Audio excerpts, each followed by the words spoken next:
Angeles. Fly ball to center field. Freeman has ended it. Jimenez. Hernandez makes the catch. Back to second. Game 7.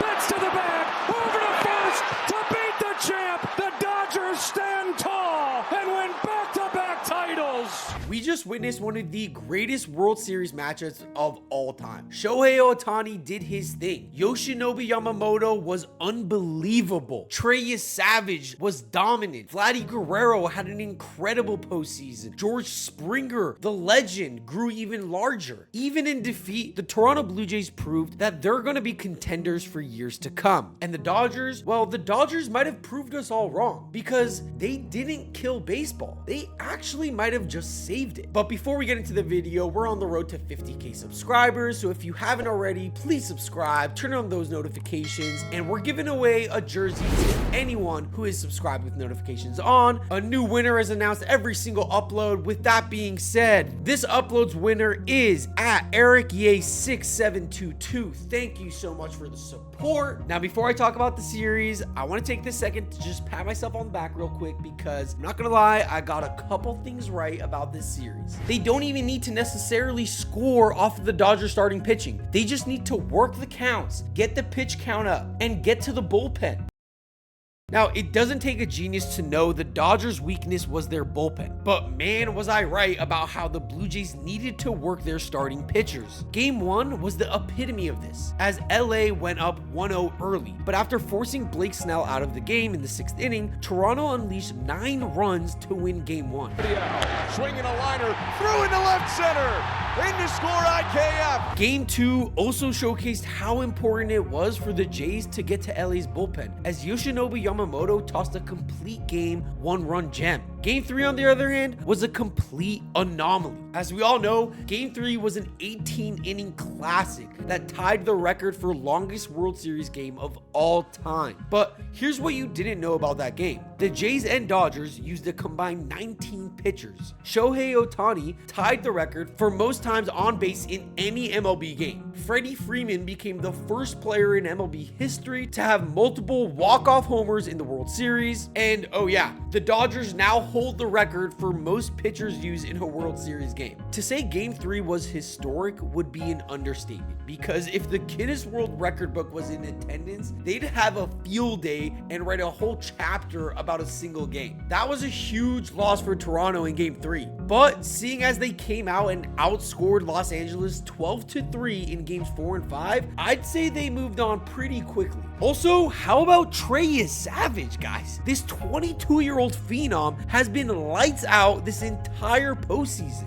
In Game 5, he went 7 innings, allowing just 1 run and K'ing 12 Dodgers. 2-pitch, swing and a miss, strike 3. A dozen Ks for your Savage. And in the process, he sets a major league record. After this strikeout, Trey Savage became the first player in MLB history to record 12 strikeouts and no walks in the World Series. There is no moment too big for this kid. But Game 6 held the most controversial moment of the entire series. It's the top of the 9th inning. Toronto is down 3-1, and Alejandro Kirk is on first base as Addison Barger sends a laser into the gap where the ball just dies. No, seriously, it just gets jammed under the fence, resulting in the umpires putting the runners on second and third base. This hit would have easily scored Kirk.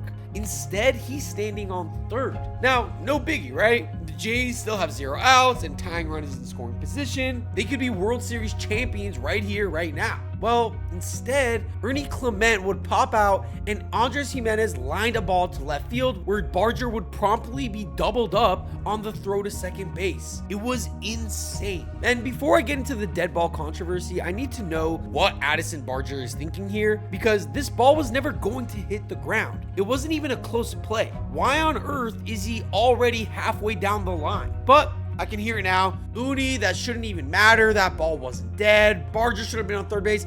Guys, I strongly disagree, and I'll allow 16-year MLB veteran Mark DeRosa to explain why. You have to almost pick this wall up and wedge this ball underneath. So no doubt Justin Dean, Kike Hernandez did the right thing throwing their hands up. But somehow Game 7 made even the biggest dead ball truthers forget about this silly controversy. Bo Bichette would give Toronto the lead early with a 3-run shot to center field, but slowly LA would chip away until they trailed the Blue Jays 4-3 headed into the 9th inning. First up, World Series legend Kike Hernandez is up at the plate. If anybody is going to save the Dodgers, it was him. Well, he then proceeded to strike out. Next up, Miguel Rojas, a guy more known for his rookie hazing tactics than actually playing the sport of baseball. But what happened next can only be described as magical. Payoff. Drilled to left field and deep.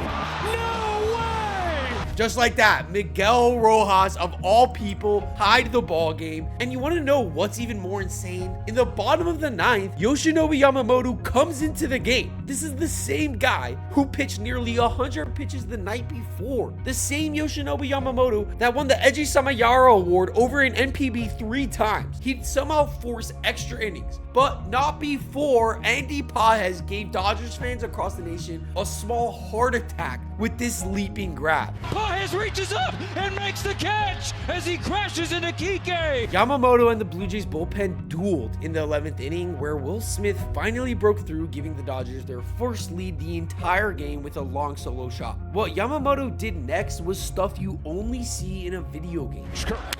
Bounces one up the middle, bats to the back, over to first to beat the champ. You gotta knock him out. The Dodgers stand tall and win back-to-back titles. So not only did the Dodgers go back-to-back, Yamamoto won World Series MVP, tossing 17 2/3 innings, allowing just 2 earned runs and striking out 15 batters. He was awarded the win in 3 of the 4 games the Dodgers won in the series. The first pitcher to do so since Randy Johnson did that in 2001. And he also became one of just 5 pitchers to get 5 wins in a single postseason. That's pure dominance. Yamamoto's performance this year is gonna go down for ages.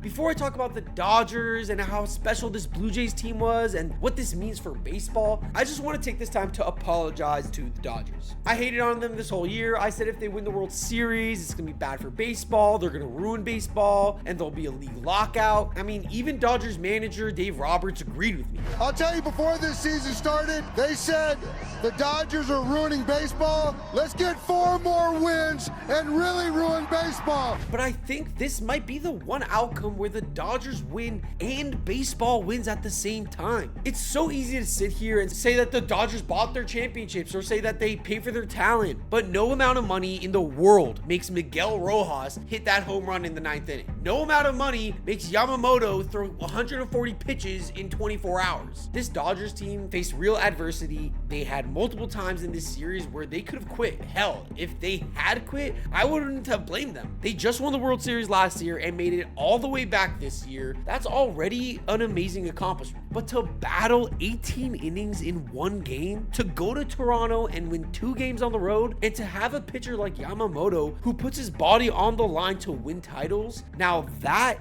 is something that money can't buy. I'll be completely honest. This Dodgers team, they won me over. So now that that's out of the way, let's talk about what's next. For starters, what does this mean for Clayton Kershaw's career? Honestly, you could tell he still loves this game the same he did when he was a kid. This is the last time I ever get to do this. I mean, this doesn't happen in normal life, I don't think. It's cool to see the old lefty go out on top. But at the end of the day, despite his 3 world titles, the postseason ERA speaks for itself. Regardless of his lackluster ERA in October, nobody will be able to take away his 3 rings and his inevitable bust in Cooperstown. As for the rest of the Dodgers, Mookie Betts is approaching all-time great territory at rapid speed as the outfielder turned infielder who just won his 4th ring. And guys, Freddie Freeman, we might have to start seriously considering him for the greatest first baseman of all time. 3 World Series titles, some of the most memorable October moments in baseball history. He's got the resume to at least be in contention. But of course, how could I forget Shohei Ohtani? Honestly, if Ohtani never gave up that 3-run bomb to Bo Bichette in the early stages of Game 7, he could have won World Series MVP himself.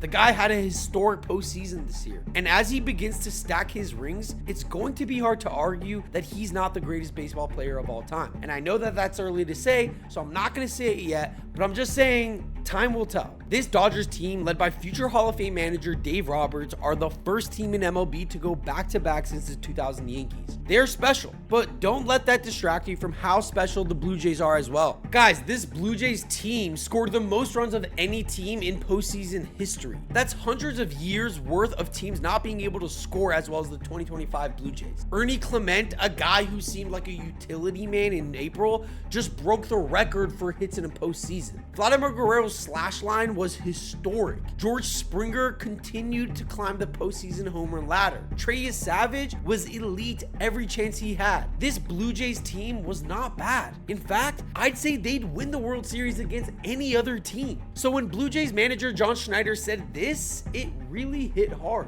We played our game, and our game is as good as anybody in baseball. So is it two heavyweights going back and forth? You know, going back to the beginning of the series when people were calling it David versus Goliath, it's not even close. There were moments in games 6 and 7 that it felt like the series was over. 6-7, 6-7, 6-7. It just felt like it was only a matter of time until the Blue Jays were World Series champions. But somehow that never came to fruition. If you're a Blue Jays fan, I'm sorry. But if you're a baseball fan, congratulations, guys. Because I don't care if it's the Dodgers, I don't care how much money they spent. The 2025 World Series was one of the best products of baseball ever produced. And I mean that wholeheartedly. At the end of the day, my prediction was right. The Blue Jays did need to work the starting pitchers out of the game early in order to score runs. Unfortunately, the Blue Jays and I didn't account for a guy like Yoshinobu Yamamoto completely ignoring his pitch count. I think even if the Dodgers are World Series champions, baseball still wins. And that's okay to admit. Just look at the MLB of the 90s. The Yankees were dominant, and back then people were saying the same thing. The Yankees are buying their championships, they're killing the sport, blah, blah, blah.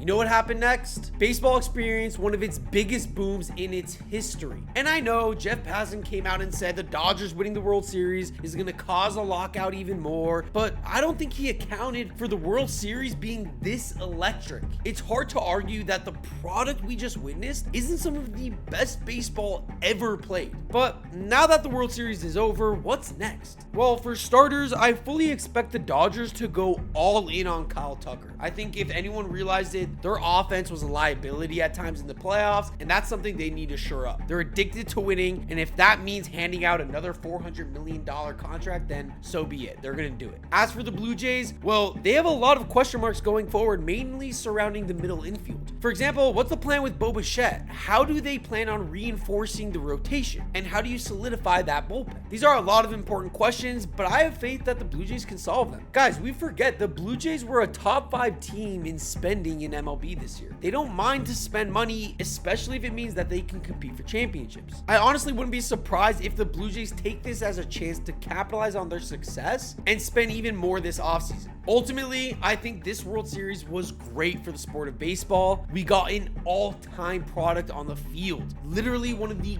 greatest series I've ever watched. Game after game was electric. It was unbelievable, guys. And hopefully, despite a Dodgers win, we can avoid an MLB lockout. But honestly, I want to know what you guys think. How was this World Series? Do you think the Blue Jays can make it back there next season? And what will the Dodgers have to do in the offseason to proverbially kill baseball once again? Let me know. That's all for today. I'll see you on the next one.